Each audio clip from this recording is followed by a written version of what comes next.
Hello, my name is Andrew Westover, and I'm the Haring Director of Education and Public Engagement at the New Museum.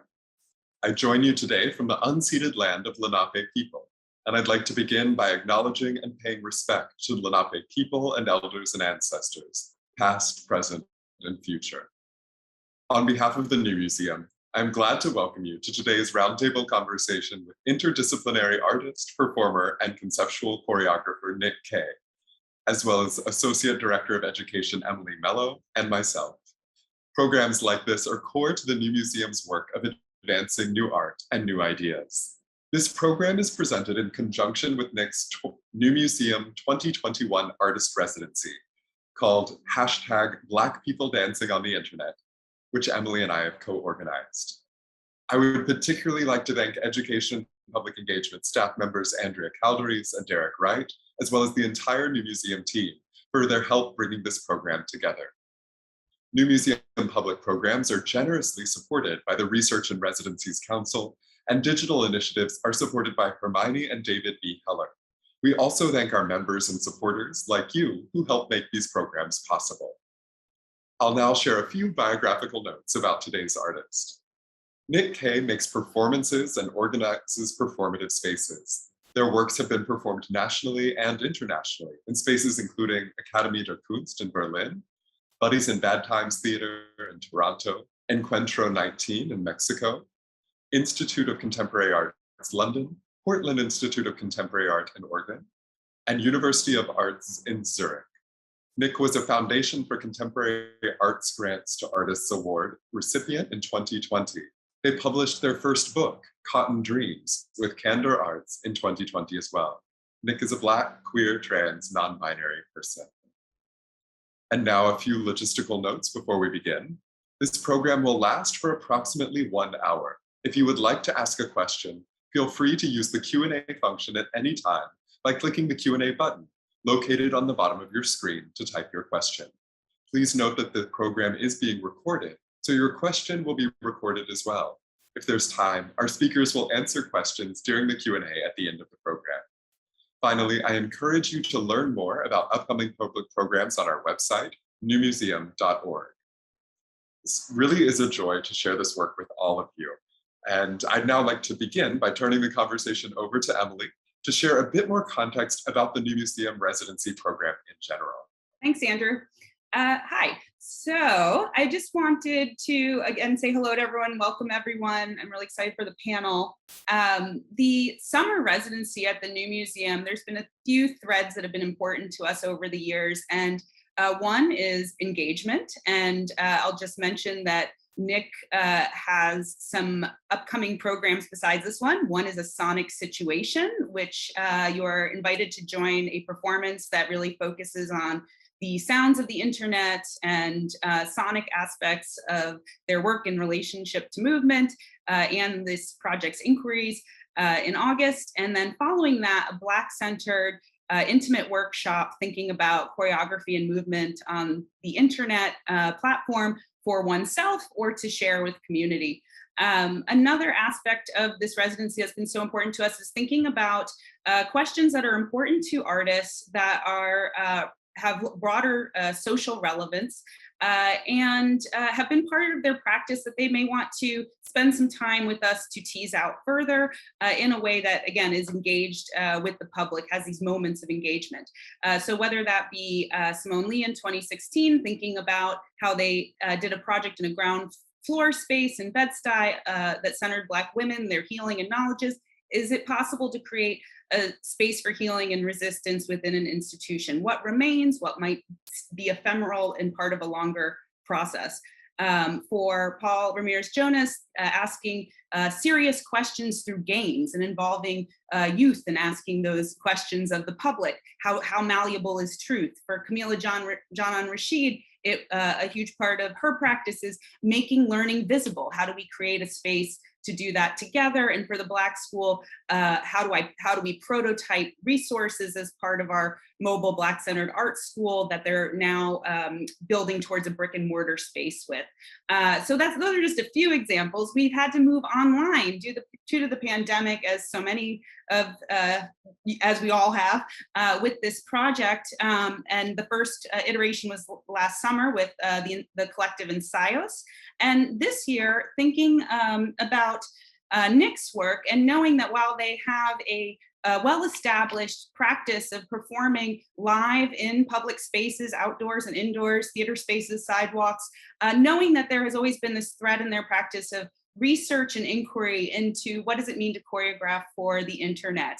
And we were introduced to that several years ago when they came to do a workshop with youth.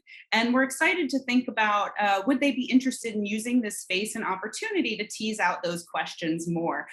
So I know that's why we were interested, but I'd love to now turn it over to NIC to talk about what questions they are interested in exploring with this residency. And then we'll start looking at some clips of work to provide some context and think about and ask some questions with some close looking in that process. Hey, okay. I think what's central at the idea and the world and the space of hashtag Black people dancing on the internet was a longing to be with other Black people in movement. The internet is something that I started using, I think, in about let's say safely 2000, but I know before then, so much of what I wanted was to be with people. And I have been someone who's always danced in community. I learned how to dance in circles in New York City, in the playground, at church, at school. And the internet has just been an extension of that. There was a time in my early 20s where I started to try and create connections between different genres of music created by Black people in different regions in the United States to different types of styles of dance that I had been learning, and trying to create connections based on what I understood about the music and the movement. What about the pace or the lyrics or the style were dictating what the body was doing, or vice versa?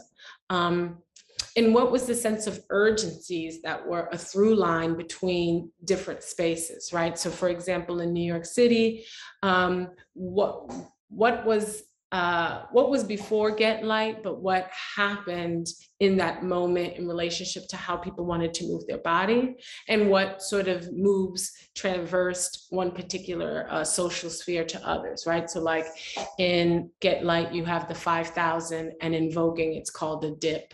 So those are things that are fascinating to me on an aesthetic level, but then also on a more social level, on a level of also trying to understand the ways that things are also being shared that are underneath, that aren't necessarily as visible, and the recognizing of other Black people and their ways of being, and the ways that they are grappling with continued oppression and disenfranchisement, and how the art forms are responses or opportunities to be outside. And although visible, there is so much knowledge in there that is coded.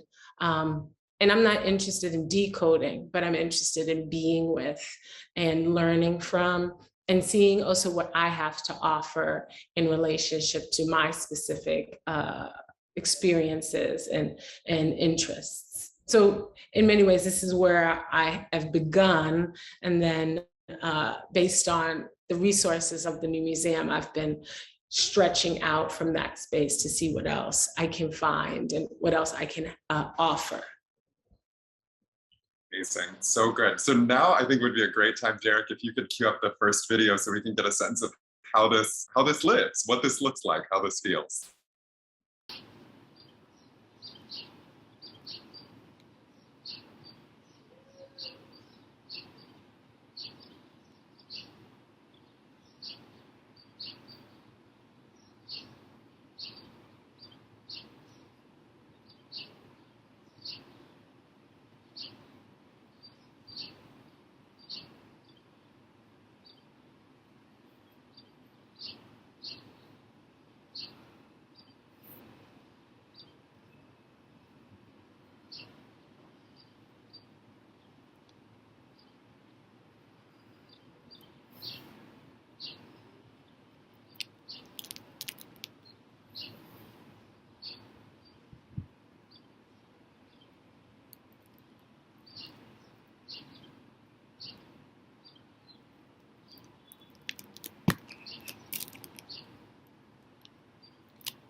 It's so fascinating to watch these again and again because each time I feel like there's more that unfurls about the ambiguities and the questions embedded that you're asking. Nick, I'd love to hear when you're thinking about this, as you're making this, how do you make the deliberations with regard to, maybe we can start with just some of the formal elements, like where the camera is in this particular work really conveys a particular position. And I'd love to hear how you think through that. I think the first thing is I start with the why dance question, which is always central to my practice, which is interdisciplinary, right? So like this dance is movement. This dance could be poetry, it could be sculpture. And in this moment, this was, I think, around May 2020, I needed to exercise something that I didn't necessarily have words for, but I had embodied memory of things that felt good. So that was something that I wanted to do. I took my computer to the roof. It was a beautiful day. And I knew that the clouds were something that were really, were giving me a lot of life. So it then became a sort of duet, right, between me and the clouds. And then the camera was placed based on how I could create that relationship. I was really interested in colors. I am often, as you will see in a lot of my work, wearing white, blue combinations. So that worked really well in relationship to the color layout. And I hadn't at that point made a lot of videos from a perspective in which where I looked like larger than life, sort of. And I think there was something about centralizing myself and being able to get to have this sort of intimacy of my hands in relationship to particular spaces that that felt and also looked hard, but also pleasurable in some ways. And then also the often really strange parallel to what it feels like to be done with that moment. And so yeah, composition wise, it starts often, you know, with different urgencies. And then I make maybe one or two. I watch them again and I try and figure out what are the strongest angles and lighting in order to communicate what I want, not just with my body, but with the camera in space, right? Because so often what you're doing is moving with other things and through other things. And that is something that I've learned from watching other people dancing on the internet, is the ways that you could either work against your environment or work with your environment, but both of those things are making huge statements. And I like to have that be a central element of the choreographic practice. I love the different ways that you described it and how sometimes you're using words that might sound, might brush up against each other, like pleasure, but also strangeness. And I'm thinking a lot about, I've been reading, as have many people, Legacy Russell's Glitch Feminism. And one of the things that she talks about in that book often is that the glitch in glitch feminism is celebrated as a vehicle of refusal, a strategy of non-performance. The glitch aims to make abstract again that which has been forced into the uncomfortable and ill-defined material, the body. In glitch feminism, we look at the notion of glitch as error with its genesis in the realm of the machinic and the digital, and consider how it can be reapplied to inform the way we see the AFK, or away from keyboard, world, shaping how we might participate in it toward a greater agency for and by ourselves. And you know, the two things that, many things come to mind when I read those words and things you have expressed in your own words, but I'm thinking about, you know, the sounds and textures of that video. It makes me want to know, like, what are you standing on? Is it gravel? Is it concrete? There's this interesting crunch, but you don't know what really it is. That there's this relationship, very much like you're talking about this beautiful day and being outside. And at the same time, we're watching a performance it's definitely a performance, but it doesn't feel like it fulfills the expectations of like what a smooth performance is supposed to be online, if that makes sense. And I'm wondering if these ideas of glitch or error, if that is something that you embrace in a way to think about agency and self-representation. I would like to just make a clarification. I think an interesting thing as a performance artist or a conceptual choreographer, these videos, these moments are more that than anything else, right? They're like thought through a performative framework, but in many ways, I'm not thinking about the audience. I'm actually moving with myself, right? Because I'm using photo booth. I can see myself, I'm framing, I'm choreographing in real time or response to the videos I just made. So I think there's something about that that is really central, that's different than other parts of my practice on the internet or in live space. In terms of glitch, I often talk about pause as, you know, I talk about shifting of perspective and pause and glitch as a part of like what I'm interested in choreographically as an opening to see different possibilities, right? And understand beyond one's positionality, right? Movement can shift your perspective. And there's something about seeing a movement, right, or doing something and trying to figure out why it feels good or why you're doing it and staying with that and seeing what that repetition does for you and then sharing that with others that I believe is like central to why I continue to move and dance. So, you know, in those moments in the video I just showed, right, there are different styles in which you know you are contracting and releasing, and you may have moments where you're balancing on your toes or whatever the case is, and then there will be a pop where you let it go. But what does it mean to try and hold for as long as possible and there never be an actual release? Maybe the release is when it's over, and then there's this strange dynamic between what the body was doing in silence and then the laughter coming in the end. So yeah, those are the sort of things that I'm thinking in relationship to that. In terms of the gravel and the environment, I was on the roof is unfinished, so those things were a part of the conditions, but I did want to try as much as possible to not have that be central element, because it sonically wasn't as much of an interest. It wasn't something that I was that was propelling me forward. If anything, it was once again just the conditions of the space. Love, Derek, perhaps you can also begin with one of the next videos we have queued up. But as that's coming, Nick, in each of these, you know, we've talked about these being works in process, works in progress.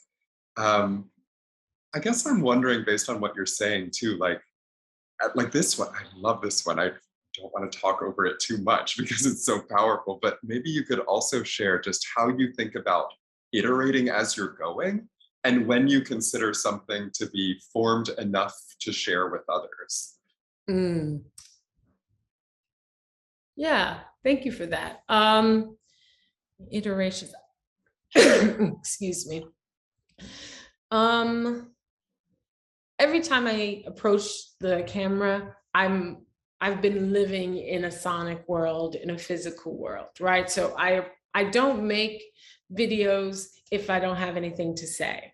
So often, whether the video has sound that's like a popular track or something like that, or just environmental, I'm working with that, and that creates a space, and that's something to work for and work on for me. And then what sort of dances have been decided goes with those sounds, right? And I often am challenging myself to either work with or against that, right? How can I be in relationship to the beat by trying to understand what it has created, or what has created it?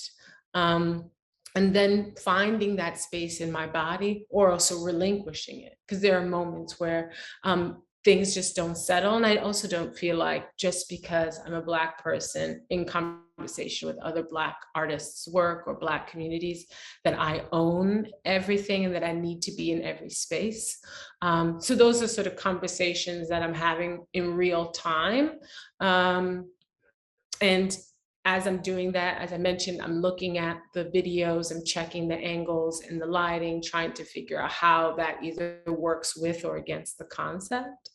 I, of course, have a lot of aesthetic considerations, but also I'm trying to figure out what that says about the things that I care about. Yeah, and in this particular moment, as a part of where I'm at in relationship to Black people dancing on the internet, I was thinking a lot about memory and New York City, which is a place in which I've grown up in different aspects of my life as a child, as a teenager, as a young adult, and the sounds which shaped my heart and my movement and my relationships to people, and where I was when I first heard, Ashanti, or when I first heard, Little Kim, or when I first heard, Beyonce's Ring the Alarm, or whatever the case is, and the specificness of that, and the shapes of, my grandma's housing complex, and what it felt like to recognize the gaze in particular ways for the first time, not just being in front of people doing things, but noticing the complexness of the watching, the witnessing, and the doing relationship. So that's I'm trying to figure out how to push those things more to the forefront, and also how to talk about them, not with just my body, but with my, with my words, and through research and reading.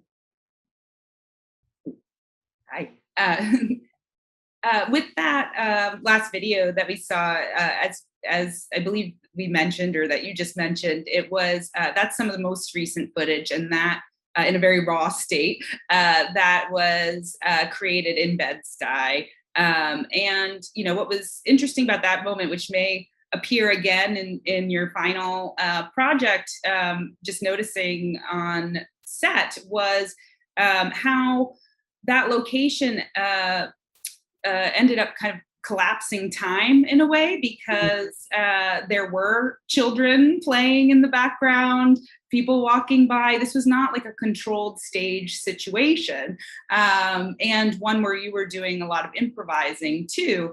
And I'm wondering, what that kind of experience of dancing in a space that is not a controlled space, how maybe that collapses time for you, perhaps, or just creates a different sense of time and a conversation between past and present. I would say, just for the sake of posing this, what is a controlled space, right? How is that working, and what are the factors there? What are one's access and privilege to be able to even think through that idea? I would say, in choosing the location of this particular neighborhood in Bed-Stuy, off the Utica stop, in the Brevoort projects where my grandma lives. So much about it was like how, by being there, I was moving through time, because I have been there in so many moments, and you're always moving in parallel. So that was really important. And that's a part of the choreographic practice, right? Because now I have something to work with and against. And then I have the movements that are a part of a vocabulary that I return to over and over again. So in many ways, improvisation is the time it takes to put those things together, not the simple act of moving, because I have the script. It really is about creating openings. And there's moments in that particular project where I'm working with the camera in ways that I feel like I was interested in appearing and disappearing in the ways that often in space, specifically in cities like New York that are constantly changing, you have these phantoms, you have these spirits, you have these friends, you have these memories that are layering on top of each other. And there's something super powerful about that in relationship to the internet and the way that I, as an adult, am experiencing that same thing, but in a way that I don't necessarily have the language to describe, right? When a platform changes its design and you're no longer able to access people and information in the same way, and creating really robust movements of talking and sharing and those things dissipating. But not necessarily having a place, a physical space on the internet to go back to see, even if it is in one's own imagination, what was there. And of course, there's the recording, but there's only so much you can record on the internet that changes the intention of being with people. So really, so many of these things are coming together. And I think I'm always working with control as someone who's borrowing, working with and against, and working with people who also contribute to the practice that I have with the skills that they have to offer.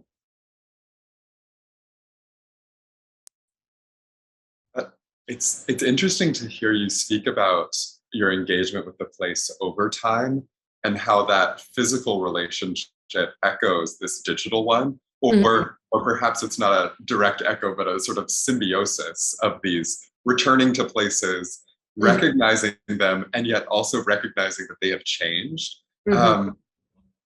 In many of these videos, it seems in some ways that your movements also fully embody that there are these repetitions, and yet with each new manifestation of them, you're sort of drawing additional elements. I'm wondering, with the work that you're currently doing, what sorts of things are you revisiting right now?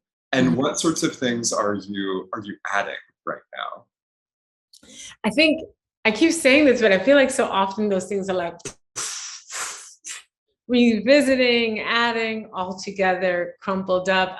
Something I really am fixed in is that due to the history of Black performance in the world, but also specifically the United States, you do not need Black people moving to see Black people moving. So I'm interested in, the articulations, whether it be the multi-platform movement score or this work in progress film or the sonic situation, to create moments that taps into that, right? So like one of my first posts on Instagram, in the edition of like 98 posts that I'm trying to do across the internet, was taking the iconic sort of yellow, orange, I'm not a Pantone color person, so please, but from Soul Train, but taking out the movement, taking out Don Cornelius and having a remixed version of the opening song. And for me, it was impactful. I saw so many time periods and so many people, and that just, for me, I think emphasizes the labor, the work, the creativity, the style, and creates space to talk about responsibility and appropriation in different ways. And many other things that sometimes I don't necessarily have the words for until I return to them. So you're talking about things new, things old. So much of the posts that I'm working with are that, right? And some of them I am only using people or using folks dancing or movement in space as a way to, without sound, as a way to highlight things as well. And I say things, many of the things I just said. Yeah.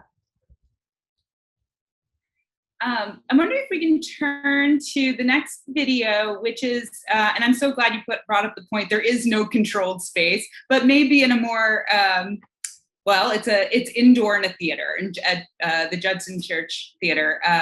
And this is from 2017, Push It. And I wanted to talk a little bit about, what threads in this live space performance might connect with this current work, and what might diverge. So Derek, if you can see that next one.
And that's just a clip of the beginning of that performance, which continues to be amazing.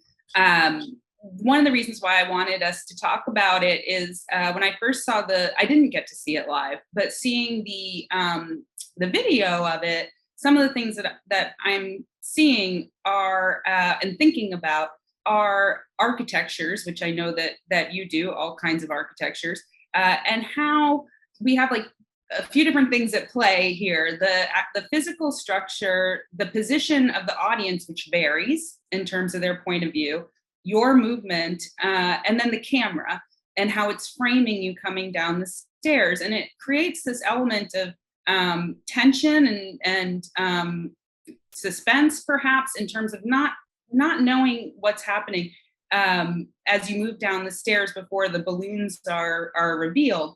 And we can talk about it in terms of formal elements, but of course, there's no conversation that's just about formal positionality and position and point of view.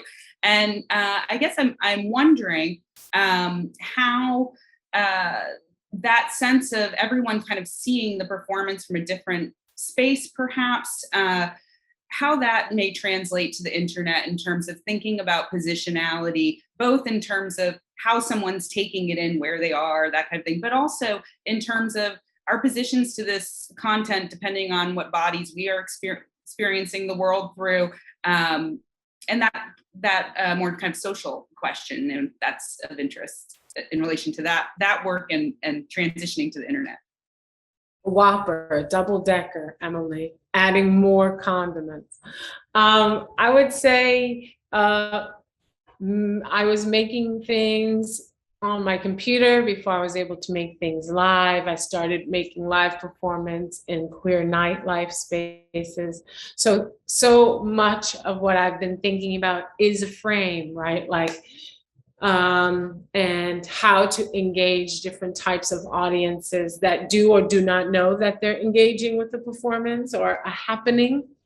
And in this particular moment, I had a residency in a space that was about movement and dance. And I was trying to think about, what do I have to offer this form, this space? I was working on a project called Get Well Soon, Exercises in Getting Well Soon. And I was asking myself many questions, but really it was about temporality and whether or not, based on the continued oppression and violence that Black people face, is wellness a destination? Has wellness existed ever? What is hope? How does one grapple with that? And if there were exercises in which to help you to be with those questions and many more, what would they look like? Are they games? Are they duration? Is it poems? Is it installations? And this was the first exercise in Getting Well Soon. And I was interested in working with a pull, tension. That's something we talk about again, glitch, how to create moments in which people are seeing things and unseeing things, how their expectations from my body based on who I am and who they believe I am because of my shapes and forms is questioned based on how many ways they see me, the collapsing, the expanding, and the twisting. So in moments, the slowness of it is a part of building that relationship. And because I have been thinking about the frame, how I'm choreographing is with the space, right? Like every time I've performed this, if you've gotten to see it live or in different types of documentation, you will see it is very similar types of movements, but they are shaped by the conditions, right? So in Berlin at the Akademie der Kunst, I am, traversing what is like 5 flights of stairs, different widths, different floor material, some banisters, some twisted, some straight, some with high incline, and all of that is something aesthetically that I'm working with, and is so fun and so physically rewarding. But also at the bottom and at the top and on the sides is the concept, right? How am I working through what feels impossible, which is showing up to be in front of an audience performing? And what does it mean to have that as my job, as I'm also trying to live in the world in which Blackness is performative, but also constantly policed and constantly I could just keep saying constantly, I mean, into ad nauseam. So these things are happening all at the same time, and I'm in some ways using an aesthetic intrigue to be with it, and then using the aesthetics as a way to help people enter a space where things are going to shift, and they can be in ways that they didn't imagine. They're like, I didn't sign up for this, and that's exactly what I love. Such a beautiful way to hold it, I think, in sort of the truest sense of what beauty can be. If we're going to talk in highfalutin ideals that are thoroughly unfashionable in this time. But I think the idea of channeling this work towards whomever chooses to engage and then asking them to consider how it will channel in with or through or around, like, that is one of the cores of your practice that I find so resonant. Derek, I'm wondering if you can play this next sketch here. Again, some of these are at different stages of development. This is a sketch from 2013, I believe. And we can watch this quickly. She done cut me off from a good love. She told me that I couldn't stay alone. I want to be going half crazy, 'cause I know she's doing things about me too. And it ain't no way, baby. Just friends with you, friends with look,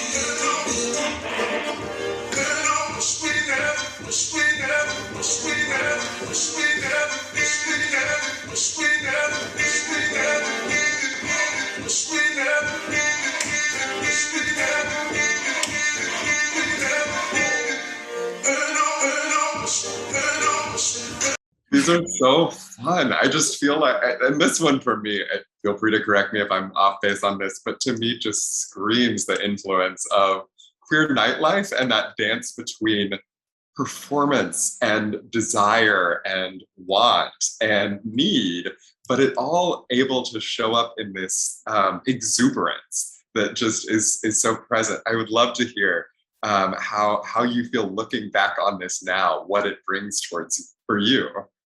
I feel like I extend a lot of love to myself that at the time I think I didn't have the capacity to do. I feel really proud that despite my insecurities, I was able to turn on the camera and be in that moment, because that's the foundation for what I'm doing right now.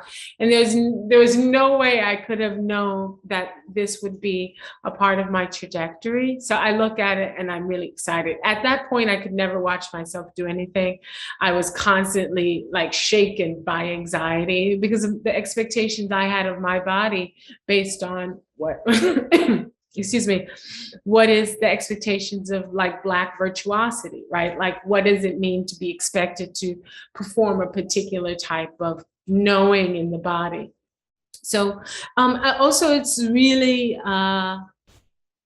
just to see earlier interests, right, with trying to fit myself in the box, which was something I just described to you. I was also grappling with. So I'm like, oh, look at you, that's cute. You were doing something there, whether it was intentional or not. So that it's a really fun one for me to watch, and it's so also like specific to a particular time, you know, although what I'm wearing is very like blasé, but I think about that hat all the time. And I think about Original Plumbing, the magazine, and that doesn't exist anymore. And that whole time period and what the conversation around trans masculine identity was at that point in visibility. So yeah, it brings back a lot of memories.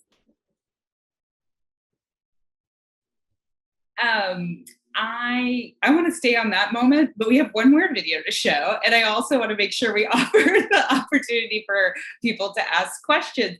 And this video, we haven't had a chance to talk about much at all because it's very new and recent. I'm wondering if there's anything you want to say about it before we show it. This is the one at Bard.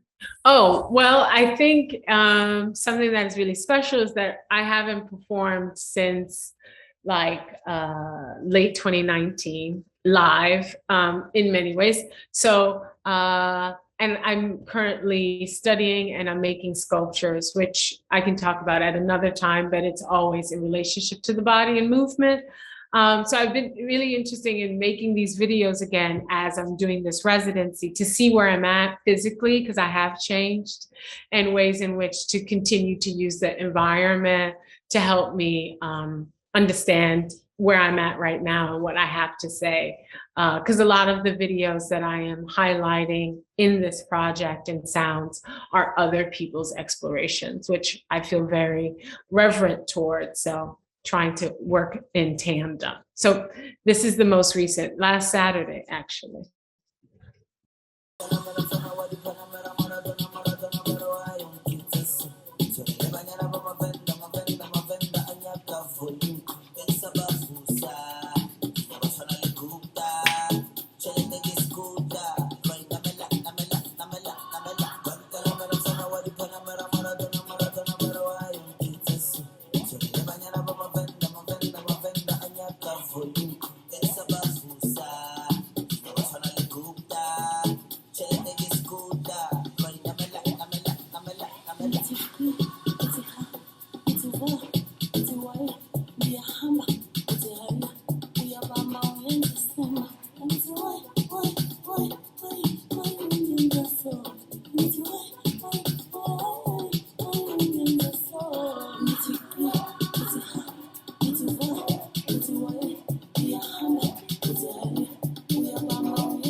Quickly on the top, just wanted to remind, if anyone would like to ask a question, now's your time. Feel free to type that in the Q&A. But Nick, rather than hitting you once again with a question immediately after, I'd also just love to hear, looking at that video, what is your immediate sensation?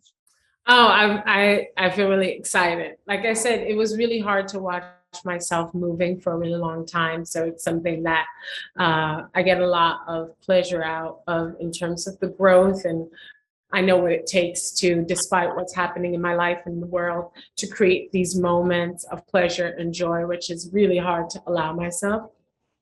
I also am really, really getting a lot from Amapiano right now, which is a style of music out of South Africa. It's given me everything I need. So I'm also physically working through a new space, and it's quite rewarding. Yeah, I really was struck by the music too, and I feel like we talked earlier about the collapsing of time, and here there's thinking about the internet and where you find your influences and sources, and thinking about the collapse of geographies too, which we all know has been important to us, particularly in the last year, having the internet to be able to do talks like this. But I was wondering if you could talk a little bit more about your kind of sense. We've talked a little bit about transcultural exchange also, and thinking about how dance and music moves through the diaspora, and if you had any kind of thoughts or reflections on that, either in relation to the music in this video or more generally. Growing up in New York City, in the Bronx and Brooklyn, I think what I came to understand, as I was mentioning, learning about music and dance in the playground and in the street and in the housing areas and school and in church, there was so much Black multiplicity. You know, I come from a family that is African-American, family from Virginia, North Carolina, family from Jamaica, first generation. So the sounds were always melding together. The moment in which I was discovering music, hip hop and reggae and dance hall, all those things were, of course, from the beginning influenced by each other, but then doing collaborations in a new time and space. And I was really enthralled with understanding and trying to learn how to do everything. One, to be popular and be invited to all the parties. But over time, I started to understand also through salsa and things like La Fania and learning about Pan-African movements in the 70s, the ways in which Black people with specific histories of enslavement in the Americas have a common language in relationship to how we have used and taken and grown styles from Africa and into our contemporary, or not contemporary, but our the lands in which we have been taken to, and the similarities there, but also the determination to create a space of I'm sorry, it's raining really loudly in the background. So I also, my thoughts are a little jumbled, but yes, there's cultural experience, how I came to understand my body in space and Blackness as multiplicitous, that music and dance was ways for me to understand political relationality and commonalities in relationship to colonialism, imperialism, globalization, oppression, race, gender, class, and there's so many clues in the forms on how to be and to share, and also cautionary tales. So in many ways, I am trying to be with that as I am using and being alongside the more aesthetic products of those relationships. I wonder, we're approaching the end of our conversation, which is always a sad moment, but thankfully this is not the end of your residency. There are multiple additional programs that are coming up, and I thought perhaps you could just share a little bit of a teaser for folks about what's upcoming, and perhaps other parts of the residency that, if they're not yet aware, that they can follow online. Yes, so across many different platforms on the internet at different times. Right now, I've been stalling on some of these really fun posts that are upcoming. So I'm doing this, what I'm calling Form in a Sentence, multi-platform movement score. Essentially, I'm trying to figure out how to create something that can be opened up in several tabs on your internet computer, blah blah blah, and what happens, what shapes through those couplings and that bunching. I'm doing what is called a sonic situation, which is really a sound performance in which I am utilizing different sounds and spaces from the internet to create a sonic composition, and a workshop where we can do this, but try some things together. And I can offer what I can, and you can also offer me what you know about how to do this, dancing on the internet. And that's specifically focused on working with Black participants and artists. That's what's coming up. Amazing. And we are looking forward to all of it. Thank you again. This has been wonderful to see so much of your work and the art. Huge thanks also to Emily, who has co-organized and really taken the helm of this project, and so appreciative for all of the new museum staff and all the other collaborators who have come together to help make this happen. Thanks everyone for joining us, and we look forward to seeing you on the internet. Goodbye, everybody.